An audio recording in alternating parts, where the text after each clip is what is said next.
हमारा अनंत अनंत वंदन नमन करते हैं। मंगलाचरण। सहजानंदी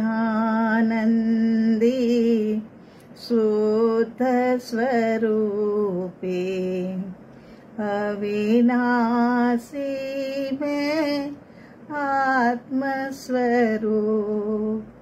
ज्ञानानंदी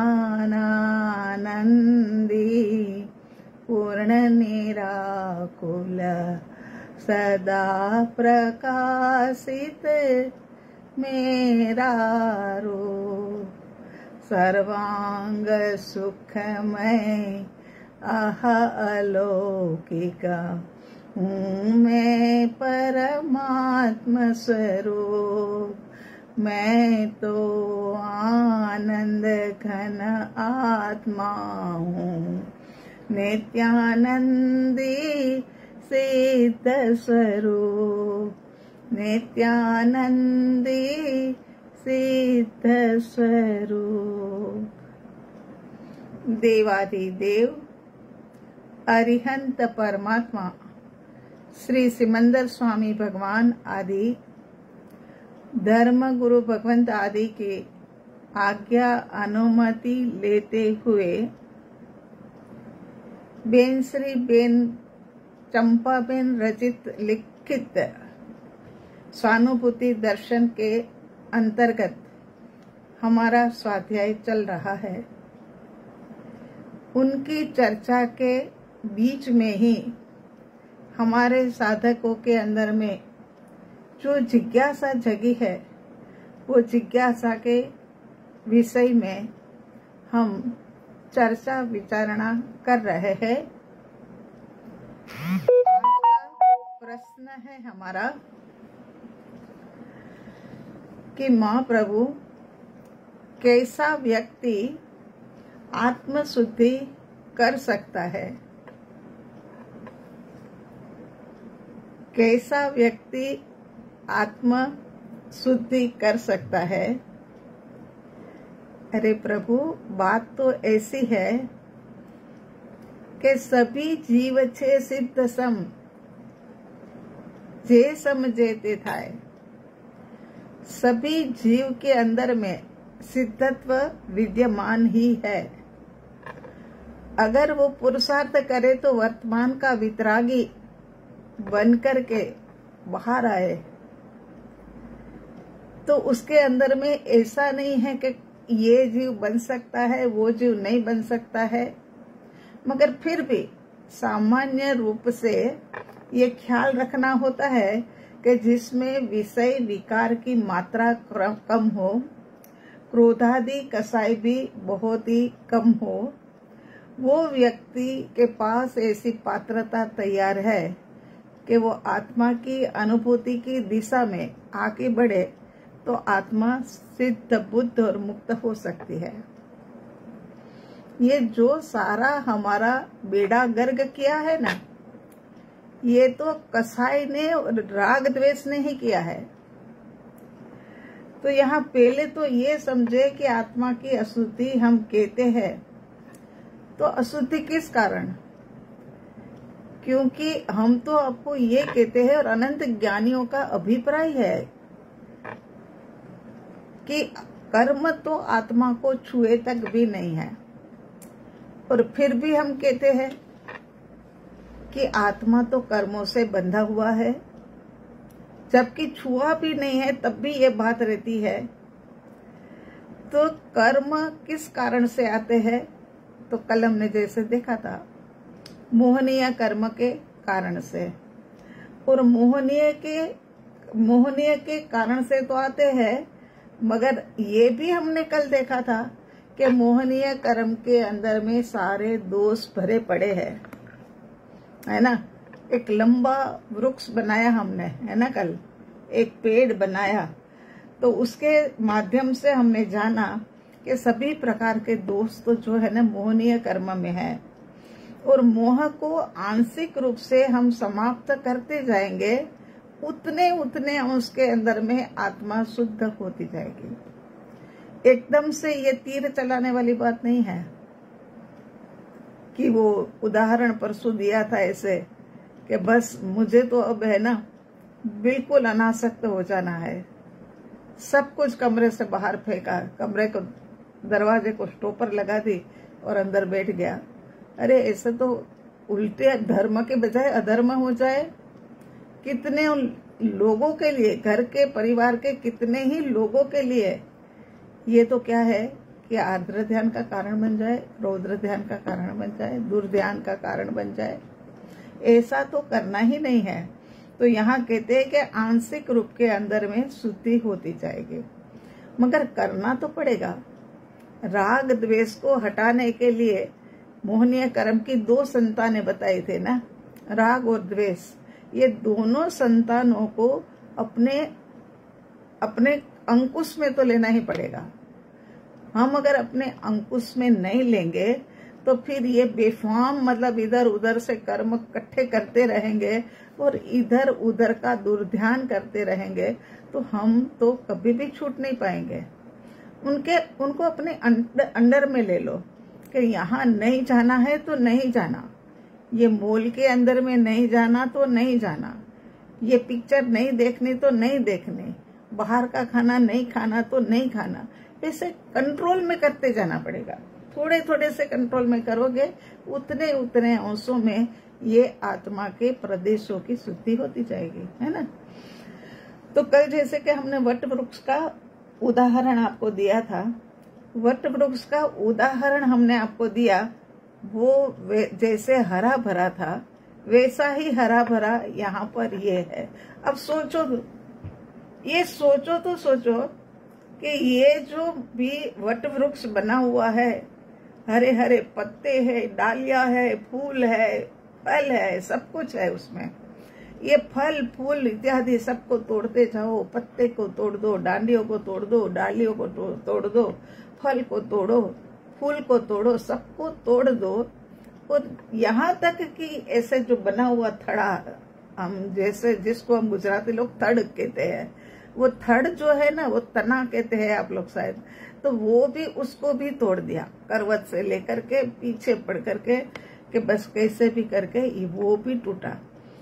वो टूटने के बाद में लगा कि हाँ चलो अब तो है ना ये वृक्ष कभी बढ़ेगा नहीं, और वृक्ष बढ़ेगा नहीं ऐसा सोच करके, लेकिन वसंत आई, बरसात आई, वसंत आई, और फिर से वो तो जो बीज अंदर में पड़े हुए थे ना, डालिया जो वो जो मूल पड़ा हुआ था ना, ये मूल के कारण से फिर से ये वट वृक्ष खड़ा हो गया, देखते ही देखते खड़ा हो गया। तो इसी तरह से अपनी आत्मा के साथ में भी हुआ है।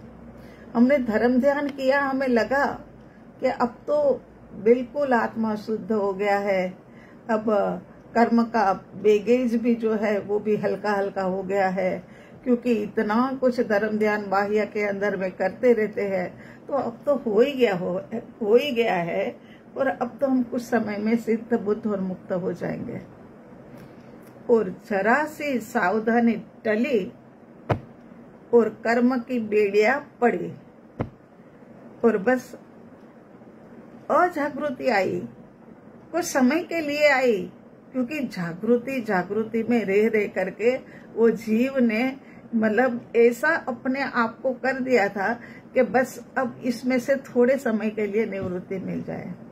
वो थोड़े समय के लिए जो निवृत्ति मिल गई ना, वो निवृत्ति ने ही फिर से इस वट वृक्ष को पल्लवित कर दिया।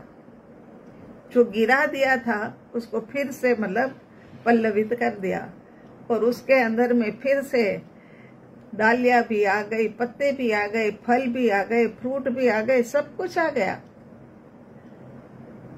इसीलिए कहते हैं कि धर्म के अंदर में तो बहुत ज्यादा सावधानी रखने की जरूरत है। अगर सावधानी नहीं रही तो फिर क्या है कि ये वृक्ष तुरंत फिर बढ़ने लग जाएगा और कर्मों की बेड़ी अपने अंदर लग जाएगी। तो यहाँ कहते हैं कि कई बार एकाध दोष आत्मा पर हो तो लगता है कि अब तो दोषों से निवृत्त हो गए, मगर अंदर की गहराई में झांक करके देखना, अपने आप को पूरी तरह से परीक्षण करके देखना कि भाई ये क्या है, सच में ही निवृत्त हो गए हैं या फिर ऐसे ही आभास हो रहा है। ये धर्माभास भी हो जाता है और ऐसा होने के कारण से जीव अनंत काल तक भटकता रहता है।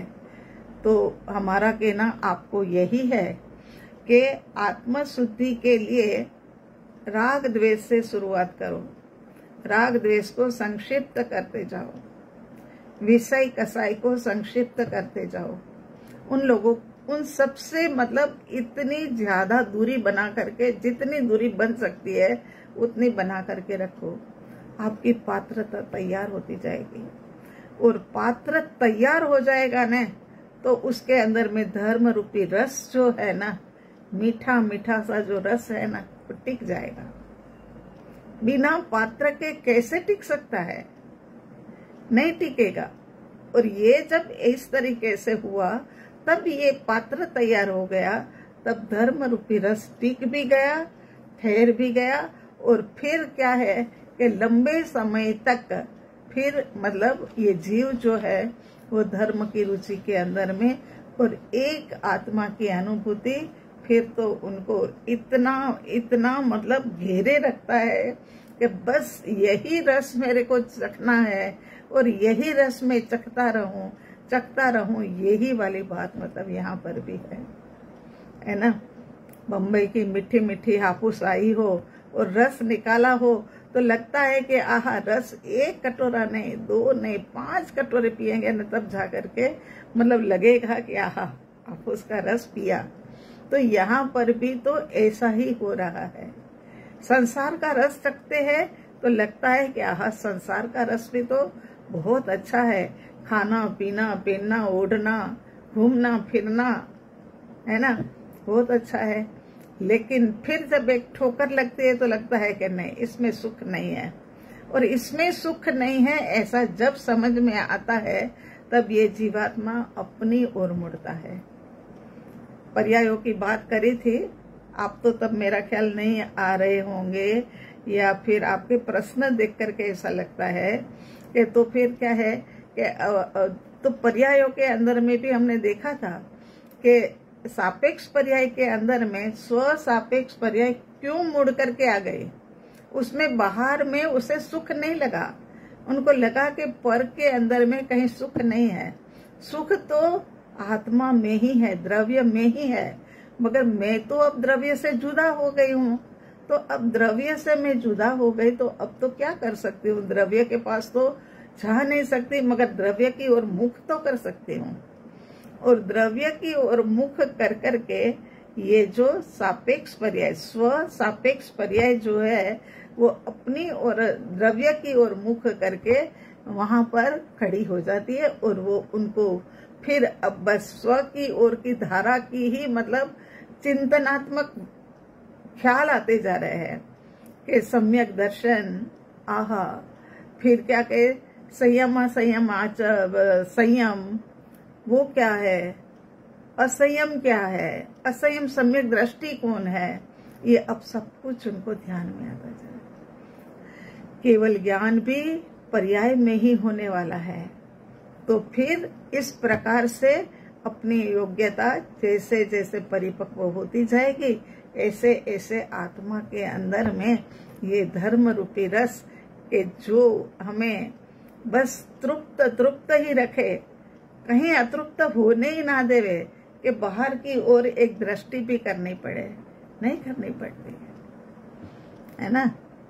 उसके बाद में दूसरा प्रश्न है आज का कि मिथ्यात्व निकाचित होना माने क्या? प्रभु आप हमें है ना उदाहरण देकर के समझाइए। ये उनका प्रश्न है कि मिथ्यात्व को निकाचित होना माने क्या। कहते हैं ना अपन कि निकाचित कर्म करके आया है। निकाचित माने गाढ़ा चिकना कर्म। गाढ़ा चिकना कर्म करने के पश्चात भी जिसको उसमें आनंद ही आता है, सुख ही लगता है, ऐसे काले कलुटे कर्म करके भी उसे मन के अंदर में तनिक भी भ्रांति नहीं, दिल के अंदर में तनिक भी दुख नहीं होता है, वो जीव क्या है कि मिथ्यात्व को निकाचित करता है। ऐसा निकाचित हो जाता है, कर्म ऐसे निकाचित हो जाते हैं कि छोड़ने से भी नहीं छूटते हैं। जैसे कल कहा था कि हंसते हंसते बांधे हैं मगर रोते रोते भी छूटते नहीं है, ऐसे ये जीव की दशा है। तो मिथ्यात्व निकाचित होना माने क्या, ये हमें उदाहरण के साथ समझाइए। तो मिथ्यात्व जितना प्रबल होगा, राग द्वेष जितने सशक्त होंगे, उतना ही मिथ्यात्व निकाचित होता जाएगा। पाप तो करना और पाप करने के पश्चात खुशियां मनाना। आहा, मैंने ये काम किया, मैंने फलान व्यक्ति का, आजकल तो देखो जैसे गाजर और मूली काटे जाते हैं।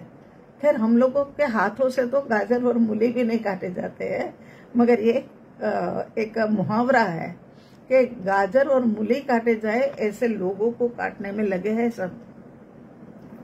जरा सी बात हो गई और काट दिया, जीव के देह को ही काट दिया, टुकड़े टुकड़े कर दिए, बोरी में भर दिया, ड्रम में भर दिया। ये क्या हो रहा है?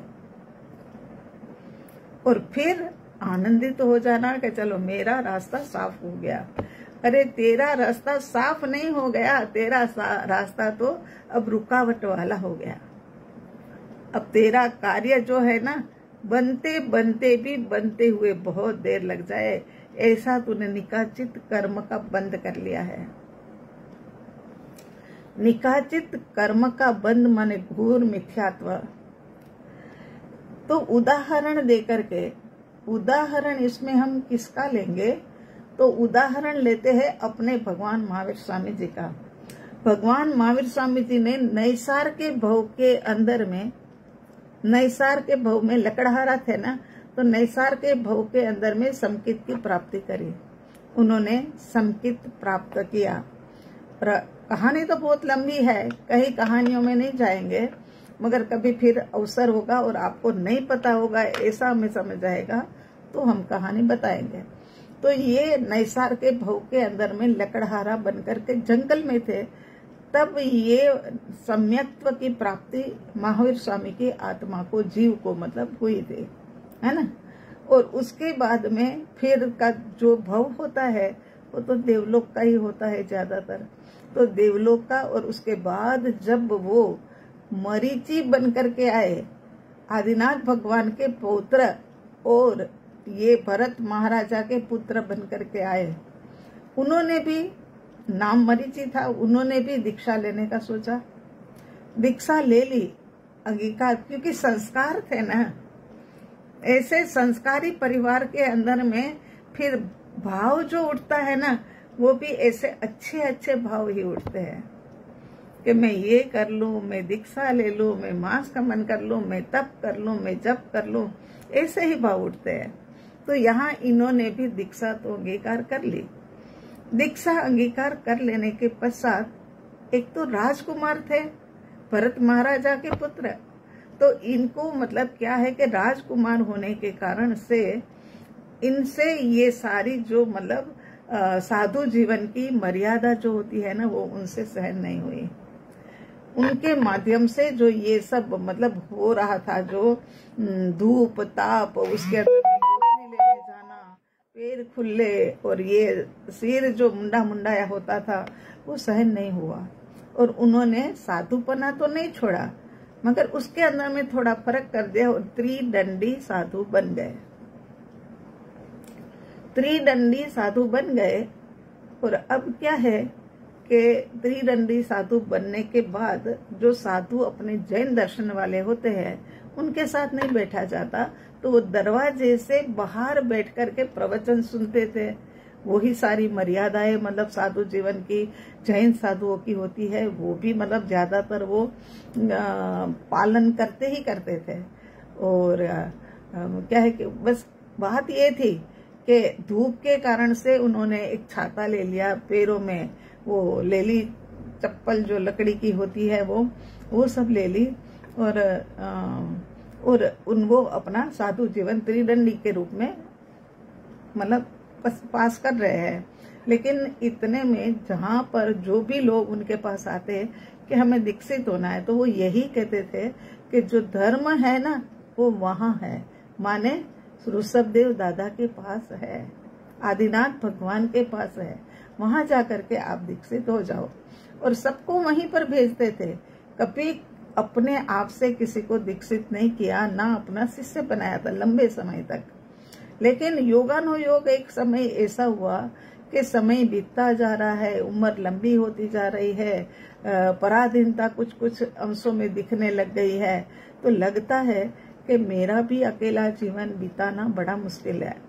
और वो समय था कि इतना रूल मतलब सारे सख्त थे ना कि ऐसा नहीं चलता था कि चलो किसी गृहस्थ ने आकर कर दिया, किसी ने कुछ कर दिया, किसी ने कुछ कर दिया, या आते जाते भी लोगों ने मतलब साधु संतों ने उनसे बात कर ली, फिर उनके साथ कोई बात भी नहीं कर सकते थे। ऐसे के अंदर में उनको लगा कि मेरे पास भी मेरा एक शिष्य होना चाहिए, और शिष्य होना चाहिए इस कारण से अब उनके पास एक कपिल करके व्यक्ति, एक कुमार आया। उसने कहा कि मुझे दीक्षा लेनी है, तो धर्म आपके पास नहीं है क्या? तो उन्होंने कह दिया कि धर्म उधर भी है और धर्म इधर भी है। बस गए, काम से गए, उस सूत्र प्ररूपणा कर दी उन्होंने। तो उस सूत्र प्ररूपणा होने के कारण से इतना जबरदस्त कर्म का बंद कर लिया कि ये कर्म के बंद के कारण से लंबे समय तक मिथ्यात्व का वमन हो गया। इसलिए याद रखना, ये बोलना भी है ना, इतनी जागृति पूर्वक बोलना पड़ता है। कभी कहीं कोई भी गलती हो जाए तो उस सूत्र प्ररूपणा हो जाती है, और उस सूत्र प्ररूपणा के कारण से मिथ्यात्व गाढ़ा गाढ़ा और चिकना होता जाता है। जो आपने प्रश्न पूछा है ना प्रभु कि निकाचित माने क्या, तो ये जो मतलब कर्म निकाचित हो जाते हैं, मिथ्यात्व मतलब हमारे से कोसों कोसों दूर चला जाता है।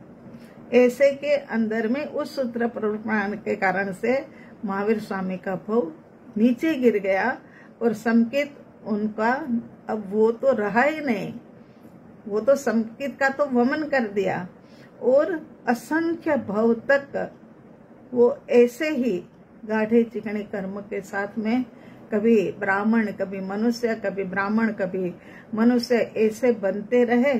और ये गाढ़े चिकने कर्म का फल था। ये गाढ़ा चिकना कर्म जो बांधा ने, इस कारण से मिथ्यात्व उन्होंने मतलब ऐसा गाढ़ कर दिया कि अब वो मिथ्यात्व होने में टाइम लग जाएगा। अब भव निकलते जाएंगे, असंख्य भव नहीं मगर भव निकलते जाएंगे। ऐसा तो ये ऐसा मत सोचना। वैसे तो सम्यक्त्व की प्राप्ति से ही ये मतलब मनुष्य के जन्म की गिनती होती है। तो 27 भव होता है ऐसे कहा जाता है। ये 27 भव जो है ना महावीर स्वामी भगवान के, वो स्थूल वाले हैं।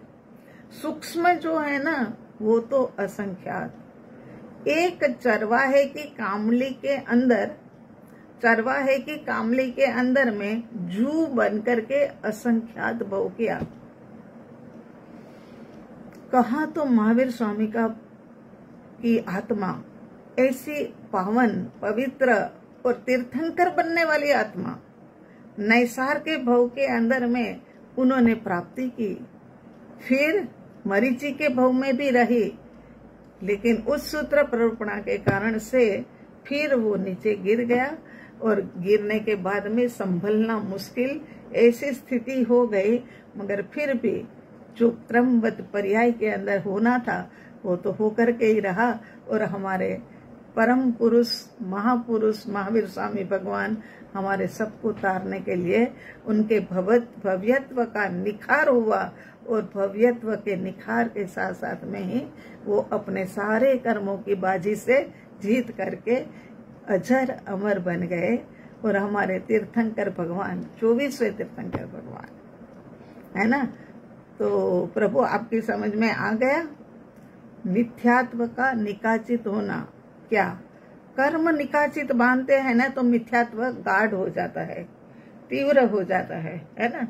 तो ये वाली बात है। उदाहरण आपने कहा था तो हमने सोचा महावीर स्वामी की बातों से आप परिचित भी होंगे, तो इस कारण से हमने यही उदाहरण दिया, ठीक है ना। वैसे तो क्या है, बातें तो इतनी अच्छी अच्छी होती है। एक लक्ष्मणा साध्वी जी जो है, उनका इतिहास हमने कई बार सोचा है कि हमें आपको बताना है, मगर वो थोड़ा लंबा होने के कारण से लंबा समय भी चाहिए, और लंबा समय होगा तब हम आपको जरूर बताएंगे कि ये इतिहास हमें क्या क्या बोध देता है। लक्ष्मणा साध्वी, ये जल्दी से कहीं से सुनने को नहीं मिला होगा आपको, इस कारण से लेंगे अपन, कभी ना कभी लेंगे जरूर।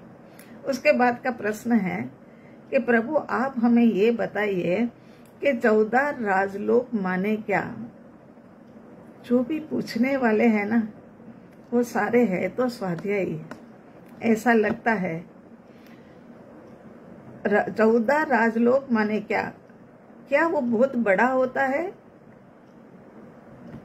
तो यहाँ कहते हैं कि जैन दर्शन के अंदर में भी गणित का महत्व है, मैथमेटिक्स का एक महत्व है।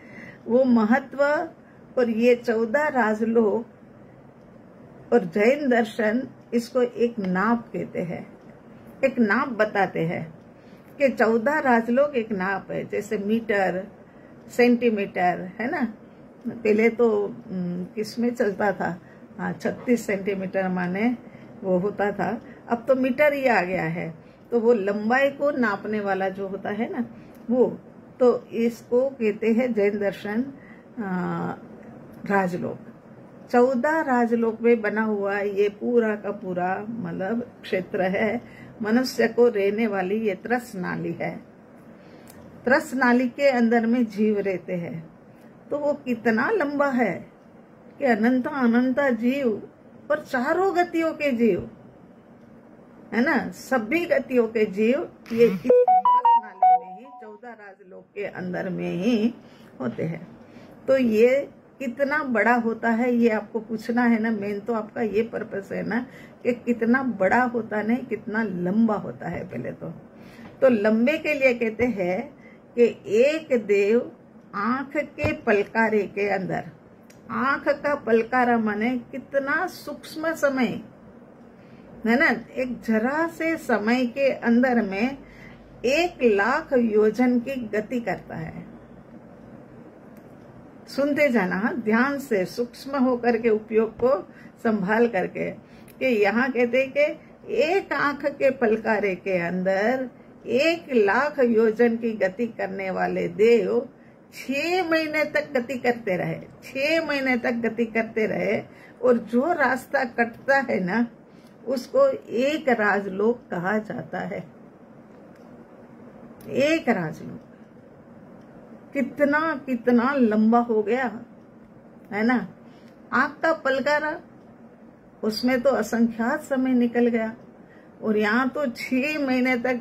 अब उसमें तो है ना लंबा चौड़ा गणित निकाले तब जाकर के होवे कि आंख के पलकारे में असंख्यात समय बीतना और 6 महीने तक चलना, तो कितना होगा।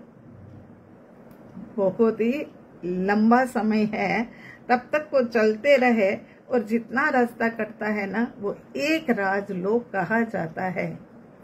उसके बाद दूसरा उदाहरण भी बहुत अच्छा है, वो भी आप समझोगे तो बहुत अच्छा लगेगा आपको, कि कोई एक देव है, वो एक लोहे का गोला बनाता है, एक लोहे का गोला।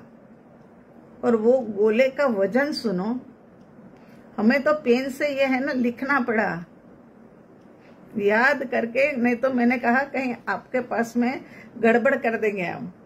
तो फिर यहाँ कहते हैं कि 3,81,27,970 मन का वजन वाला एक लोहे का गोला बनाया। वो गोले को देव के पास तो कितनी शक्ति होती है, उन्होंने यूं यूं यूं यूं करके गोल गोल गोल गोल घुमा करके वो गोले को फेंका।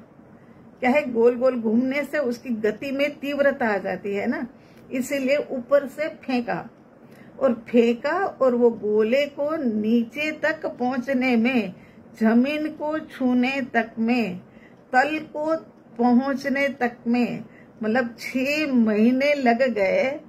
और 6 महीने लग जाए ना, और जितनी ऊंचाई सर कर ली उन्होंने, वो 14 राजलोक है। वो 14 राजलोक के अंदर में नरक के नरकावासा भी है ना। फिर मध्यलोक है, मध्यलोक के अंदर में 3 प्रकार के जीव है। देव भी रहते हैं, मनुष्य भी रहते हैं, तिरंज भी रहते हैं। ये मध्यलोक हो गया। मध्यलोक के बाद में अधोलोक आता है, वहां पर देवताओं का निवास स्थान है। 12 प्रकार के वैमानिक देव, 9 ग्रेवेयक, 5 अनुत्तर, ये सब जो देव है ना, बाकी भी छोटे मोटे देव भी बहुत है, किलविसी देव है और ये सब रहते हैं। और वो रहते हैं वहां से लेकर के ये नरक के नरकावास तक की जो भी है ना, वो सारे के सारे त्रस नाली में ही 14 राजलोक में ही रहते हैं। समझे? 14 राजलोक में ही रहते हैं। तो यहाँ पर कहते हैं कि जैन दर्शन ने यूं ही हवा के अंदर में बातें नहीं करी है। जैन दर्शन ने पूरा लॉजिक दे करके, पूरा लॉजिक दे करके फिर बात करी है। हर चीज के अंदर में, चाहे ये राजलोक की बात हो, चाहे मिथ्यात्व की बात हो, चाहे कर्म का बंधन कैसे बंधा उसकी बात हो, इतने दिनों से लगातार हम बातें करते जा रहे हैं कि चाहे मंदिर की बात हो, चाहे सेवा पूजा की बात हो। अरे मंदिर में तो हम जाते ही इसीलिए है कि परमात्मा को थैंक्स करने के लिए कि हे परमात्मा तेरा बहुत बहुत थैंक्स है। हाँ, तेरी ऐसी अनंती कृपा है कि हमारा स्वरूप तूने अपने आप में दिखा दिया। इसी कारण से हम तेरा थैंक्स करने के लिए मंदिर जी के अंदर में आए हुए हैं। ये है बात। मगर हम सेवा पूजा करने को प्राधान्य दे देते हैं और सब कुछ करते हैं, और वो भी अपनी जगह पर बराबर है, मना नहीं करते हैं। और प्राधान्य तो देना ही पड़ेगा, क्योंकि जिनको थैंक्स कहने के लिए जाते हैं, जिनके प्रति इतना अहोभाव व्यक्त करने के लिए जाते हैं, वो अहोभाव जिनके प्रति हो उनकी ही तो पूजा की जाएगी, उनकी ही तो सेवा की जाएगी। वो भी करते हैं तो हम हमारे लिए, खुद के लिए ही करते हैं। हे प्रभु, तेरे 9 अंग के अंदर में कैसी ताकत, अनंत शक्ति भरी पड़ी है, वैसी ही शक्ति हमारे भीतर में है, मगर हमारी सोई हुई है। और प्रभु आपकी तो जागृत हो गई है। और आपने तो चाहे गाढ़े चिकने कर्म भी आए, चाहे निखत कर्म भी आए, चाहे कैसे भी कर्म आए, सबको खत्म करके आप हमारे लिए पूजनीय बन गए। उसके लिए हमारा बहुत बहुत थैंक्स आपके श्री चरणों में। ये कहने के लिए आए हैं, है ना। बाकी तो मूर्ख की तरह सब कुछ करते जाए कि एक वो आती है ना, हम देते रहते हैं कि भाई एक व्यक्ति अपने गैलरी में बैठे बैठे मतलब रोए जा रहा है कि भाई क्या हो गया तुम्हें, इतना रोना क्यों आ रहा है। तो कहता है ये नीम का पेड़ जो है ना, इतना बड़ा जो नीम का पेड़ है ना, उसने मेरे घर को है ना काला कर दिया। मेरा घर काला काला हो गया, देखो काला काला। ये काले काले को मैं कब मतलब साफ करूंगा, और कब मतलब ये मेल मतलब मिटेगी मेरे घर में से। मगर उसे ये नहीं पता है कि ये तो नीम के पेड़ की छांव आ रही है। जब सूर्य देवता चला जाएगा तो फिर ये छांव भी चली जाएगी, और मेरा जो घर है, मेरा जो आंगन है, वो भी साफ हो जाएगा। मगर ये समझ के अंदर में फर्क होने के कारण से क्या है कि हम जो कर्म नहीं है ना, उसको भी कर्म मान लेते हैं। उसको भी, और फिर बैठे बैठे रोते रहे कि हमारे कर्म कब धुले प्रभु, हमारे कर्म कब धुले। बस ये कर्म से तो त्राहिमाम हो गए हैं। तो फिर कर्म ने तेरा कुछ नहीं बिगाड़ा है, तेरे पास अनंत शक्ति है, अनंत शक्ति का स्वामी। तू ये कर्मों के पीछे मतलब रोए जा रहा है, तो उसको भगाने का कार्य करने, तेरी अनंत शक्ति का उपयोग तो उसके अंदर में करने। लेकिन समझ के फेर के कारण से सब कुछ फर्क हो जाता है। समझ करके समझे तब तो बात बने, मगर समझ करके ना करे तो ना समझ हो करके भव भ्रमण ही बढ़ता है। और ऐसे भव भ्रमणों से छुटकारा पाने के लिए जल्द से जल्द हम अपना पुरुषार्थ उठाए, मिथ्यात्व को निकाचित नहीं होने देवे, हम कर्म को अपने ऊपर हावी नहीं होने देवे। कर्मों ने हमारा कुछ नहीं बिगाड़ा है, वो जड़ है, वो है ना, उसको तो हटाना चाहे तो पुरुषार्थ के माध्यम से हटाया जा सकता है। और अनंत आत्माओं ने हटाया है, इसीलिए हमें भरोसा पड़ रहा है। इसीलिए अनंत केवलियों को, अरिहंत परमात्मा को, सिद्ध भगवंत को देख करके हमें ऐसा विश्वास आ रहा है कि सच में ही हम भी एक बार पुरुषार्थ शुरू करें तो सिद्ध बुद्ध और मुक्त हो सकते हैं। ऐसे सिद्ध बुद्ध और मुक्त सभी जीव बने, सभी जीवों का कल्याण हो, सभी जीवों का मंगल हो, सब बस परम पुरुषार्थ के माध्यम से परम स्थान को प्राप्त करे। यही मंगल भावना के साथ ओम अरिहंत, ओम शांति।